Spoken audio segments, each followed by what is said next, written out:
Hello மக்களே!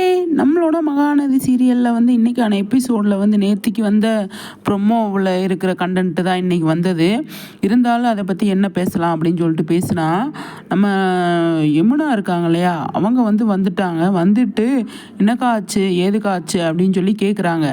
சரி பரவால்ல, நம்ம மேல இவ்வளோ பாசத்தோட கேட்க வந்திருக்கா நம்ம தங்கச்சி அப்படின்னு சொல்லிட்டு அவங்க பேசிட்டு இருக்கிற டைம்ல டீ போட்டு வரேன் அப்படின்னு சொல்லிட்டு காவேரி போயிடுவாங்க. கங்காட்ட சொல்கிறாங்க, "ஏக்கா காவேரி அக்கா இப்படி பண்ணாங்க?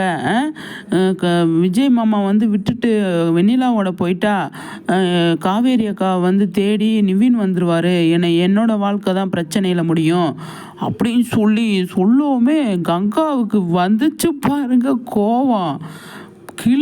கிழிச்சு தொங்க விட்டாங்க. பிறகு என்ன அப்படிங்கிற மாதிரி. காவேரி அங்கே மனசு கஷ்டத்தில் இருக்கும்போது இந்த யமுனா சின்ன பொண்ணுன்றது சரியாக இருக்குது பாருங்கள். அந்த மாதிரி பேசவுமே கங்கா செம்மையாக இந்த நிமிஷத்துலேயே நீ இருக்கக்கூடாது, அப்போ நீ எல்லாம் காவேரி அக்காவை குறை சொல்லியிருக்க அப்படின்னு சொல்கிறாங்க. குறை சொல்லியிருக்கான்னா நான் சொன்னது வேற, நீ லைஃபோட வாழ்க்கையோட விளையாடிக்கிட்டு இருக்கியா அப்படின்னு சொல்லிட்டு பயங்கரமாக திட்டுறாங்க. திட்டவுமே அவங்க கிளம்பி போயிடுறாங்க. இந்த பக்கம் பார்த்தீங்க அப்படின்னா விஜய் காரில் கூட்டிகிட்டு வந்துக்கிட்டு இருக்காரு.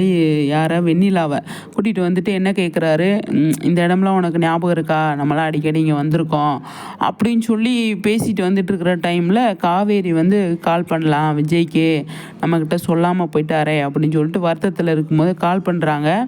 அந்த நேரம் பார்த்தா வண்டி குறுக்க வந்துடுது. அதனால் அவர் கால் அட்டன் பண்ணி வை அப்படின்னு சொல்லிடுவார் போல். வச்சிரு போனேன், கொஞ்ச நேரம் கழிச்சு கூப்பிட்றேன் ஏதோ சொல்லியிருப்பாரு.